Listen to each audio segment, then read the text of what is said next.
Pressure is a roguelite survival horror game developed by the modeler Zeal and their team Urban Shade Hadal Division. It's a game quite similar to Doors. You advance through 100 plus randomly laid out rooms within a single facility, all the while avoiding monsters that try to kill you and send you back to the very beginning. This game is so similar to Doors, in fact, that you might recognize some rooms and monsters between the two. The point of this video is to provide information on all the monsters that can be found during the normal gameplay of Pressure. A couple disclaimers before we begin. This video won't include any of the secret or extremely rare monsters, as I never encountered them in my gameplay. This information is from the final pre-release test of the game, so some of it might be outdated once the game officially releases. I highly recommend you play the game yourself first, if you can, before watching this video, as a big part of the fun is learning by yourself what these monsters do and how to avoid dying by them. With that out of the way, let's begin.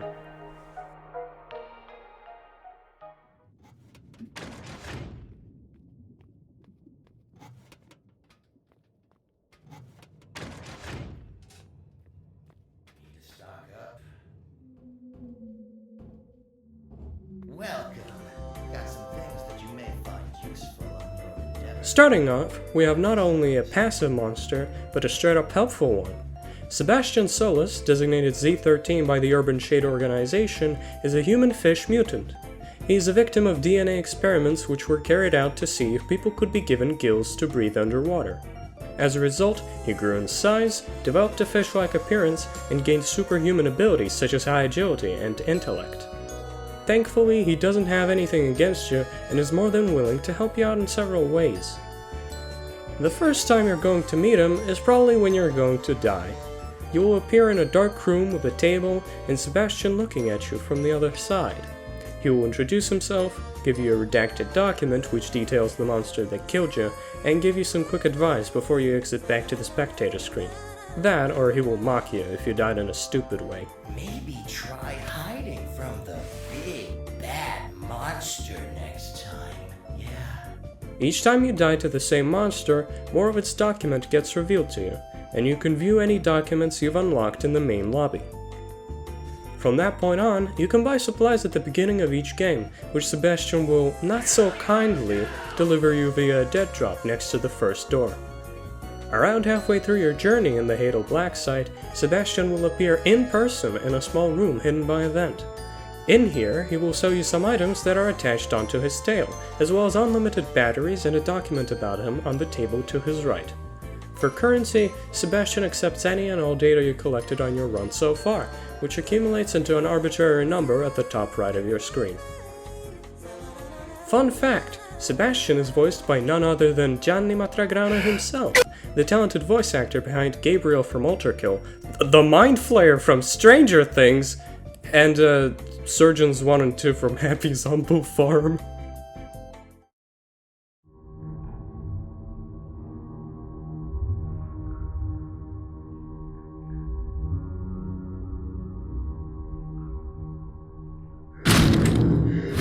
The first enemy you'll most likely encounter in Pressure are Puddles of Void-Mass, designated ZV06. Coincidentally, they're the easiest enemy to avoid too. They contain themselves within random double-door lockers, abducting anyone who opens them. While you're being attacked by Void-Mass, you'll be taking constant damage until you either die or a teammate rescues you out of the locker. If there are no teammates, however, either due to them all dying or you simply playing solo, they will instantly kill you as soon as you open the locker. As mentioned previously, avoiding them is super simple. Just watch out for any purple glowing eyes if you're about to hide inside a locker. As for why you would ever need to hide inside a locker...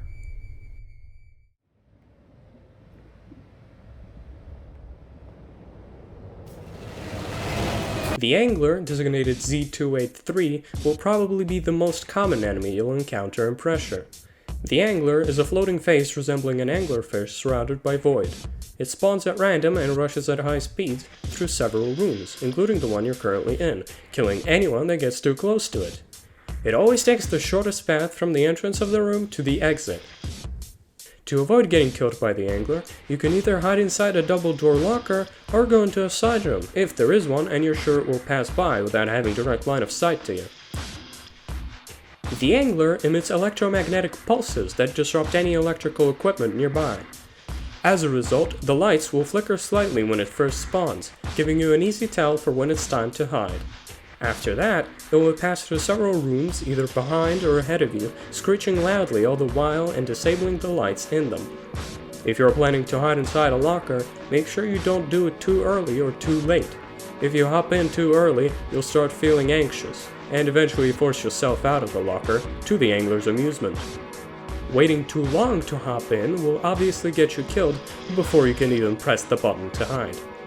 It's important to note that as soon as the hiding animation starts, you'll be safe from the angler, even if it's right on your tail. After about room 25, several variations of the angler have a chance to spawn instead, each with their own unique twist, as well as screeching sound to distinguish them by.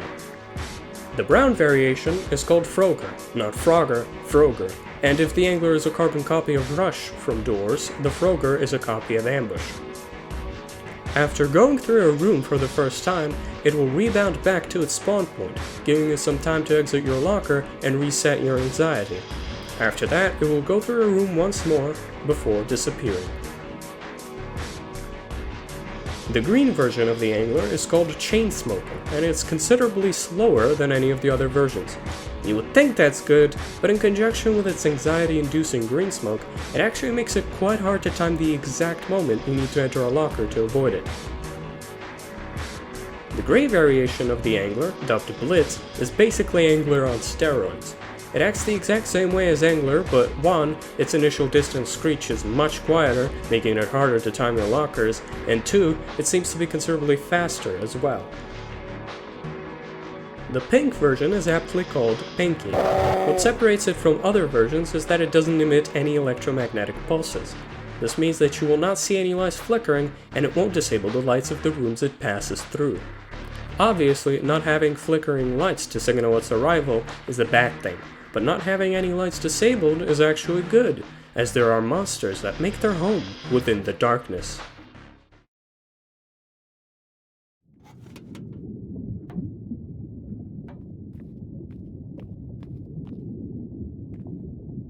Squiddles, designated SQ, are entities of pure darkness.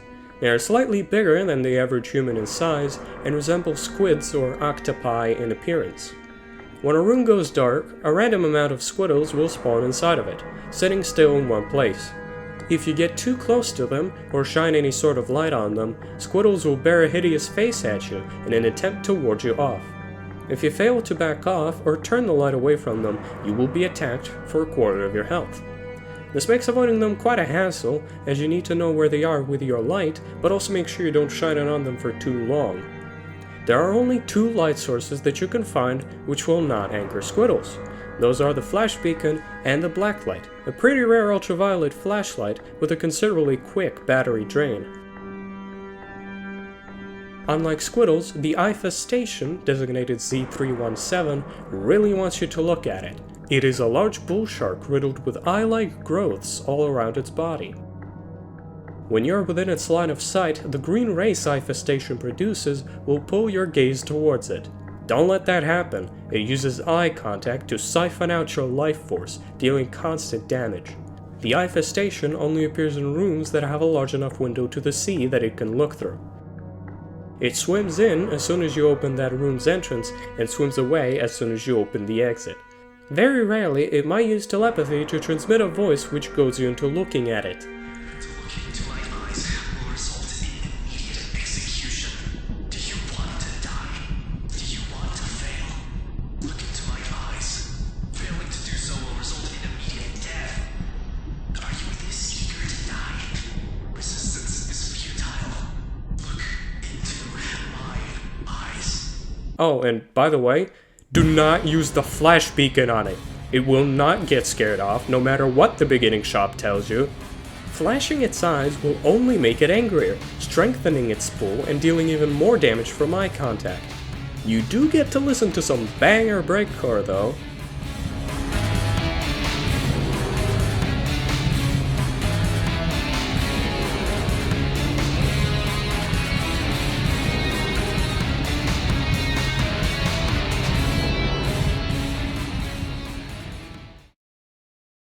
As you advance through the Hadal Black site, you might see that a room has several exits, all with the same sign.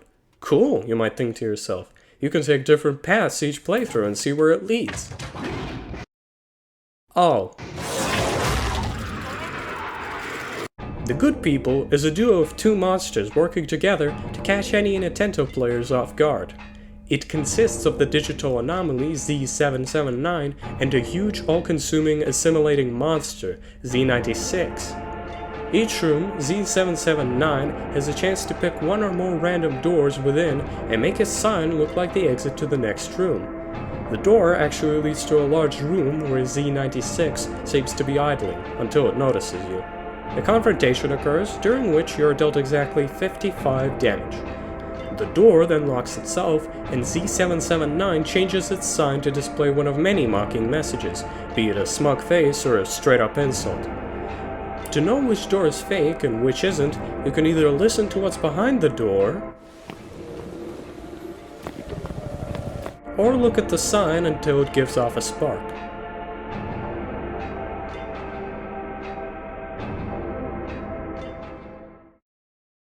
Now, I know we've covered the anglers already, but there is one more enemy that's quite similar, but much more difficult to face.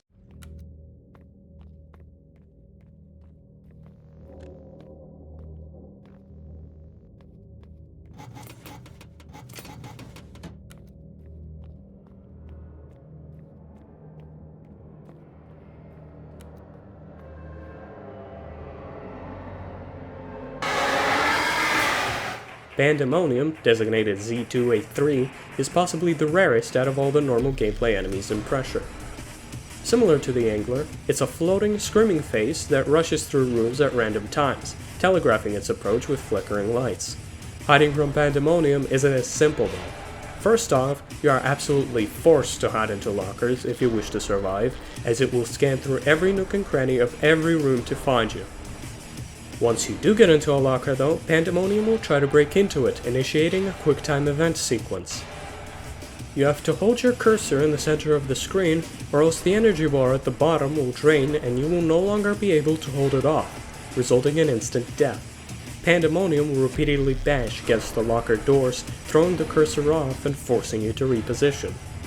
After a while, it will get bored and leave you be, letting you continue on your journey with a few new gray hairs to adorn your head.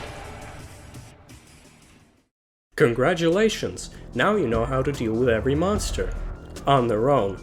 Truth is, the monsters can sometimes team up and attack together in the same room, truly testing not only your knowledge, but quick thinking and decision making. The easiest combo to counter, one that basically counters itself, is the Good People and Angler combo. At some points, a room trapped by Good People can be attacked by the Angler or any of his variants. As explained previously, however, Angler always takes the shortest path from the entrance of a room to the exit. The door leading to the exit after an Angler encounter always has its sign turned off, meanwhile Z779 will still have its signs up. Because of this, you can always know which door is the real one and go through it without worries. Probably the most annoying combo to face happens when Eyefestation decides to attack a dark room containing Squiddles. As your gaze is constantly being pulled towards the bull shark, it's very hard to not only make sense of where you are in a dark room, but to also pinpoint and avoid the locations of Squiddles. It's advised to get through a room like this as quickly and carefully as possible before you inevitably slip up and probably take a huge chunk of damage. A combo that can easily catch anyone off guard is the Eyefestation Angler combo. While you're busy battling with your camera, you might not notice flickering lights, and once you hear the Angler scream, it might be too late to hop into a locker. Eyefestation also makes it easier to simply fumble the button press, leading to a quick and often frustrating death. When Eyefestation attacks, make sure to keep this combo in mind and stick close to lockers so you don't get caught with your pants down. Technically, other combos are possible, such as Eyefestation and Good People or Eyefestation and Pandemonium, but there's nothing to explain about them in particular, and your chances of encountering them are extremely small. Just make sure to stay vigilant and keep any possible combos in the back of your head, just in case. Now for the fun part. Once you reach the 100th room in the Hadal Black site, you'll find your objective within a spacious yellow-tinted part of the facility.